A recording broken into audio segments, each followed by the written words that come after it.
Hello good evening students. उम्मीद करता हूँ आप सब बढ़िया होंगे। जैसे कि हमने क्लास 12 फिजिक्स की एक सीरीज स्टार्ट की हुई है जिस पे हम अभी उस चीज़ को कंटिन्यू करते हुए जो चैप्टर हम लोग कर रहे थे अल्टरनेटिंग करंट, उसी को आज हम कंटिन्यू करेंगे। काफ़ी देर से हमारे लेक्चर नहीं आ पाए, ठीक है, लेकिन अब ऐसा नहीं होगा। अब जो भी चीज़ हमने स्टार्ट की है वो कॉन्टिन्यूटी में रहेगी। तो हमने अल्टरनेटिंग करंट में बच्चों क्या क्या चीज़ें पढ़ ली हैं, पहले उसको थोड़ा सा देख लेते हैं, तो उसी को आगे कंटिन्यू करेंगे। हमने पढ़ा था अल्टरनेटिंग करंट में RMS value of alternating current जो कि किसके बराबर रहती है बच्चों, I is equals to I not upon √2, ठीक है। और मैंने आप लोगों को बताया है कि I क्या होता है हमारा, ये होता है आरएमएस वैल्यू, वर्चुअल वैल्यू या इफेक्टिव वैल्यू भी बोलते हैं इसको बच्चों। और ये आई नॉट जो होता है इसको क्या बोलते हैं हम लोग, इसको बोलते हैं पीक वैल्यू। किसी भी चीज की maximum value is called the I not, ठीक है। एंड आई अगर हम बात करें 0.707 टाइम्स होता है किसका, आई नॉट का। क्यों, अगर हम 1/√2 को बच्चों डिवाइड करेंगे तो हमारे पास क्या आएगा, हमें पास क्या आएगा 0.707। वैसे ही हमने क्या पढ़ा था, ईएमएफ की वैल्यू क्या रहेगी बच्चों, ई नॉट अपॉन √2 जो कि आएगी 0.707 टाइम्स ऑफ ई नॉट। अभी तक हमने अल्टरनेटिंग करंट में ये चीजें पढ़ी थी। अब इसी चीज को कंटिन्यू करते हुए हमारा एक काफी अच्छा क्वेश्चन बनता है कि अगर हमारे पास जो चीजें मैं यहां क्लास में बताऊंगा इसको एक नोट करना प्रॉपर तरीके से। अगर हमारे पास एसी और डीसी में से एसी और डीसी दो दिए हुए हैं, इसमें से कौन सा ज्यादा डेंजरस है, कहता है विच इज डेंजरस, ठीक है। हम दोनों में से कौन सी वैल्यू जो है वो डेंजरस होगी, एसी और डीसी में से। अगर हम बात करें बच्चों डीसी की, डीसी क्या रिप्रेजेंट करता हमारा डायरेक्ट करंट, ठीक है। और एसी क्या हो गया, जो कि वेरिएशन शो करेगा, ठीक है। एसी जो हमारा चैप्टर है कैसी वेव है, अल्टरनेटिंग करंट। अगर हमारे पास सपोज करो, अगर आपने ये चैप्टर ये टॉपिक नहीं पढ़ा होगा, सबके माइंड में maximum most of the students क्या सोचेंगे कि डीसी जो है वो ज्यादा डेंजरस है, लेकिन ऐसा नहीं है। अगर हम बात करें डेंजरस कौन है हमारा, dangerous AC is dangerous, AC ज्यादा डेंजरस है। अब क्यों डेंजरस है इसकी बात चलती है। मान लेते हैं कि हमारे घर में जो वोल्टेज आ रही है, लिख लेते हैं कितनी वोल्टेज आ रही है, 220 वोल्टेज आ रही है। ईवी हो गया वर्चुअल वैल्यू या फिर आरएमएस वैल्यू, ठीक है बच्चों। वर्चुअल वैल्यू या फिर आरएमएस वैल्यू जो हमारे घर में वोल्टेज आ रही है वो क्या होगी, ईवी।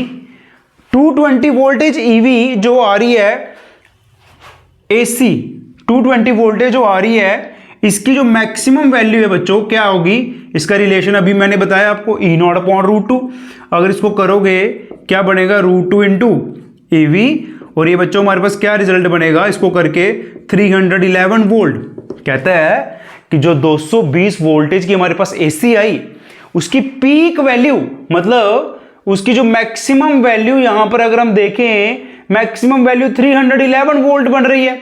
मतलब ये तो धोखा हो गया ना, दिख रही है हमें कितनी है, मीटर में हमें 220 शो हो रही है, लेकिन अंदर कितनी वैल्यू मिल रही है, 311 वोल्ट। और साथ में एसी की अगर हम बात करें बच्चों, एसी की फ्रीक्वेंसी होती है 50 हर्ट्ज, 50 हर्ट्ज। इंडिया में जो हमारे अप्लायंसेस यूज हो रहे हैं उसकी फ्रीक्वेंसी रहती है 50 हर्ट्ज इंडिया में।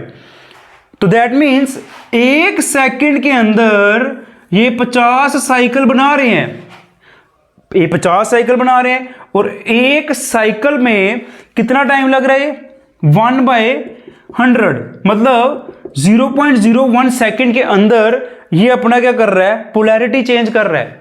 तो दैट मीन्स अगर हम एसी की बात करें जो कि कितने साइकिल बना रहे हैं, 50 साइकिल, और 50 साइकिल में कितनी बार मैक्सिमम हो रही है, एक साइकिल में हो रही है 2 बार, और 50 में 100 बार।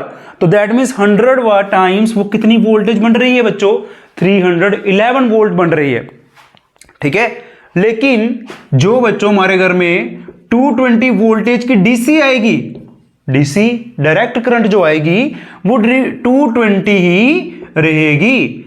तो बच्चों आज से क्लियर हो गया आप सबको कि अगर एसी और डीसी में से कौन सी वैल्यू डेंजरस है? जी हाँ, बिल्कुल बताइए, शाबाश। कौन सी वैल्यू डेंजरस होगी? बिल्कुल सही, AC is more dangerous than DC. Clear है? तो ये हमारा फर्स्ट चीज तो आज की हमारी क्लियर हो गई। अब इस जो हमारे टॉपिक किया था इसको कंप्लीट करते, हमारा जो सीरीज में चीजें आने वाली है बच्चों, आज हम पढ़ेंगे कि हमारे पास एक एसी सर्किट है, बिल्कुल बेसिक सी चीज है, जिसके अंदर कंटेनिंग रेजिस्टेंस ओनली। ठीक है बच्चों, ध्यान देना, जल्दी से जल्दी मैं चैप्टर आपका कंप्लीट करवाऊंगा। ठीक है, डेली लेक्चर आएगा। आज हम रेजिस्टेंस पढ़ेंगे, कल मैं आपको इंडक्टर के बारे में करवाऊंगा, देन आफ्टर दैट कैपेसिटर पढ़ेंगे हम लोग। ठीक है, मान लेते हैं एक सर्किट है बच्चों, इसके अंदर सिर्फ एक रेजिस्टेंस लगा हुआ है, ये आ जाएगी इसकी बच्चों क्या? Circuit diagram. इस रेजिस्टेंस के क्रॉस हमने लगा दिया एसी सोर्स, ये रेजिस्टेंस है। ठीक है, ये आ जाएगी इसकी सर्किट डायग्राम। कौन सी डायग्राम है बच्चों? ये सर्किट डायग्राम।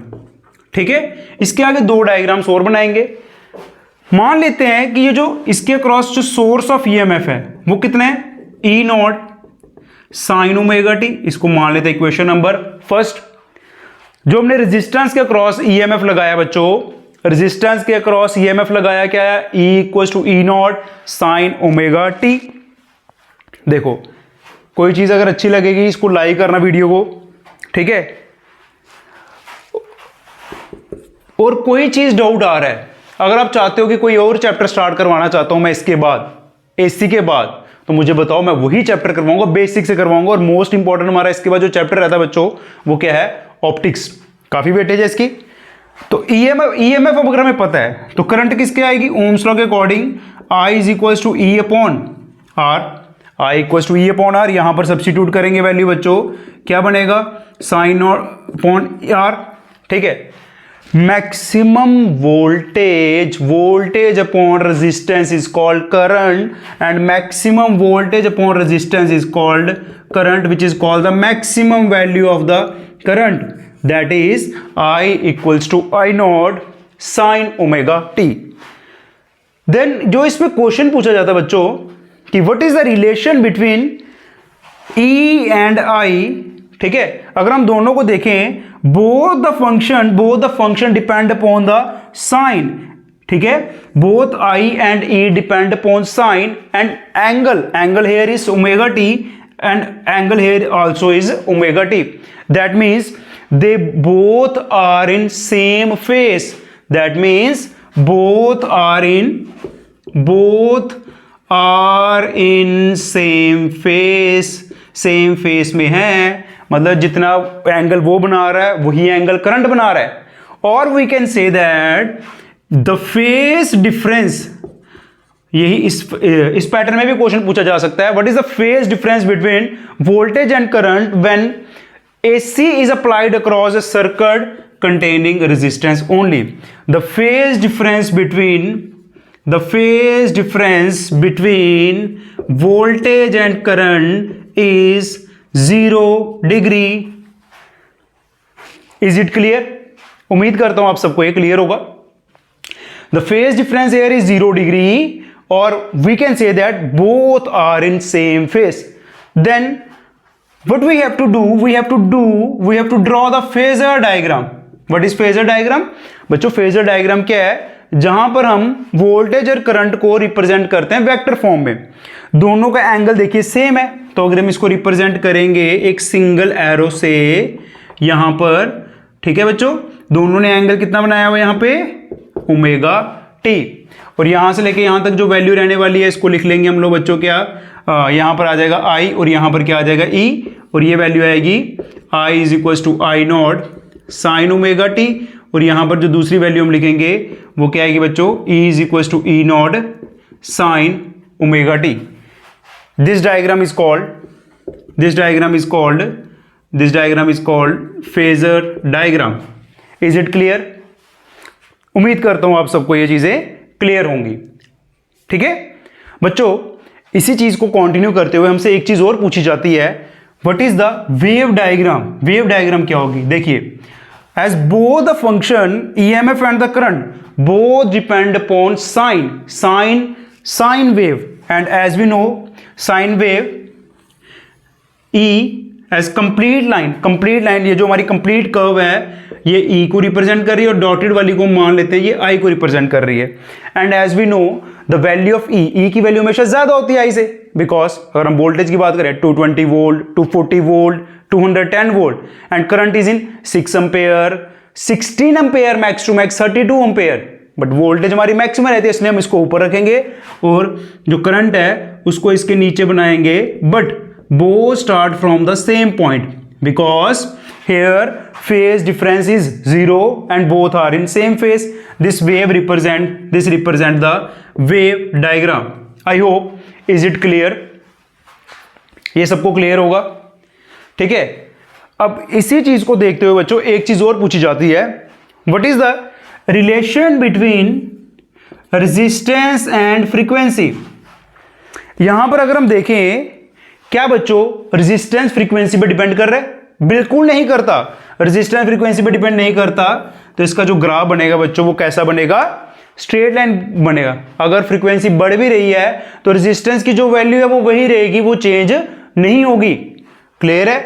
तो आज का लेक्चर बच्चों यहीं तक था।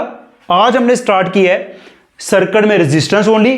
कल के लेक्चर में मिलते हैं। कल हम पढ़ेंगे इंडक्टर ओनली और इससे रिलेटेड कुछ अगर क्वेश्चंस बनते हैं, इंडक्टर से रिलेटेड क्वेश्चंस हैं काफी सारे, वो मैं करवाऊंगा। लेकिन मेरी कोशिश यही रहेगी पहले थ्योरी वाली पोर्शन कंप्लीट करते हैं विद इन 5 to 6 डेज में, जो भी हमारे टॉपिक बनते हैं वो कवर करके फिर हम न्यूमेरिकल की तरफ चलेंगे और प्रीवियस ईयर क्वेश्चन भी डिस्कस करूंगा। और बने रहिए हमारे इस चैनल पे, मिलते हैं नेक्स्ट वीडियो में।